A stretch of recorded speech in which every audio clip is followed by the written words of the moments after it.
ನಮಸ್ಕಾರ. ಮಾಹಿತಿ ಕೇಂದ್ರ ಯೂಟ್ಯೂಬ್ ಚಾನೆಲ್ಗೆ ಸ್ವಾಗತ. ಕರ್ನಾಟಕ ರಾಜ್ಯ ಹಿಂದುಳಿದ ವರ್ಗಗಳ ಆಯೋಗವು ಕೈಗೊಂಡಿರುವಂತಹ ಬಹುನಿರೀಕ್ಷಿತ ಸಾಮಾಜಿಕ, ಶೈಕ್ಷಣಿಕ ಮತ್ತು ಆರ್ಥಿಕ ಸಮೀಕ್ಷೆ ಜಾತಿ ಗಣತಿಯ ಮುಂದುವರಿಕೆಗೆ ಇದೀಗ ಕರ್ನಾಟಕ ಹೈಕೋರ್ಟ್ ಅನುಮತಿಯನ್ನ ನೀಡಿದೆ.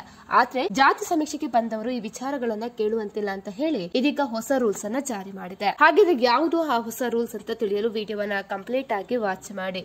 ಸಮೀಕ್ಷೆಗೆ ಒಪ್ಪಿಗೆ ನೀಡಿದಂತಹ ನ್ಯಾಯಾಲಯವು ಆಯೋಗಕ್ಕೆ ಇದೀಗ ಕಠಿಣ ಷರತ್ತುಗಳನ್ನು ವಿಧಿಸಿದೆ. ಮೊದಲನೇದಾಗಿ ಗೌಪ್ಯತೆಯ ಕಡ್ಡಾಯ. ಅಂದ್ರೆ ಸಮೀಕ್ಷೆಯ ಮೂಲಕ ಸಂಗ್ರಹಿಸಲಾದ ಯಾವುದೇ ದತ್ತಾಂಶವನ್ನು ಅಂದ್ರೆ ಯಾವುದೇ ಮಾಹಿತಿಯನ್ನ ರಾಜ್ಯ ಸರ್ಕಾರ ಸೇರಿದಂತೆ ಯಾವುದೇ ವ್ಯಕ್ತಿ ಅಥವಾ ಸಂಸ್ಥೆಗೆ ಬಹಿರಂಗಪಡಿಸಬಾರದು ಅಂತ ಹೇಳಿದೆ. ಹಿಂದುಳಿದ ವರ್ಗಗಳ ಆಯೋಗವು ಈ ದತ್ತಾಂಶವನ್ನು ಸಂಪೂರ್ಣವಾಗಿ ಸುರಕ್ಷಿತವಾಗಿ ಮತ್ತು ಗೌಪ್ಯವಾಗಿ ಇಡಬೇಕು ಅಂತ ಹೇಳಿದೆ. ಇನ್ನು ಎರಡನೇದಾಗಿ ಸ್ವಯಂ ಪ್ರೇರಿತ ಭಾಗವಹಿಸುವಿಕೆ. ಅಂದ್ರೆ ಸಮೀಕ್ಷೆಯಲ್ಲಿ ಭಾಗವಹಿಸುವುದು ಮತ್ತೆ ಮಾಹಿತಿ ನೀಡುವುದು ಒಂದು ವಾಲಂಟರಿ ಕಾರ್ಯಕ್ರಮ ಆಗಿದ್ದು ಯಾವುದೇ ನಾಗರಿಕರಿಗೆ ಮಾಹಿತಿ ನೀಡಲು ಯಾವುದೇ ರೀತಿಯ ಒತ್ತಾಯವಿಲ್ಲ ಅಂತ ಹೇಳಿ ಆಯೋಗವು ಇದೀಗ ಸಾರ್ವಜನಿಕ ಅಧಿಸೂಚನೆಯಲ್ಲಿ ಸ್ಪಷ್ಟಪಡಿಸಬೇಕು ಅಂತ ಹೇಳಿದೆ. ಮೂರನೇದಾಗಿ ಒತ್ತಡವನ್ನ ಹೇರುವಂತಿಲ್ಲ. ಅಂದ್ರೆ ಮಾಹಿತಿ ನೀಡುವಂತೆ ಸಮೀಕ್ಷಕರು ಸಾರ್ವಜನಿಕರ ಮೇಲೆ ಯಾವುದೇ ಒತ್ತಡವನ್ನ ಹೇರಬಾರದು. ಅಂದ್ರೆ ಮನವೊಲಿಸಲು ಪ್ರಯತ್ನ ಮಾಡಬಾರದು. ಭಾಗವಹಿಸಲು ನಿರಾಕರಿಸುವವರನ್ನು ಮುಂದೆ ಯಾವುದೇ ಪ್ರಶ್ನೆಗಳನ್ನು ಕೇಳದೆ ಅವರನ್ನು ಬಿಟ್ಬಿಡ್ಬೇಕು ಅಂತ ಹೇಳಿ ಇದೀಗ ಈ ಸೂಚನೆಯನ್ನು ನೀಡಿದೆ.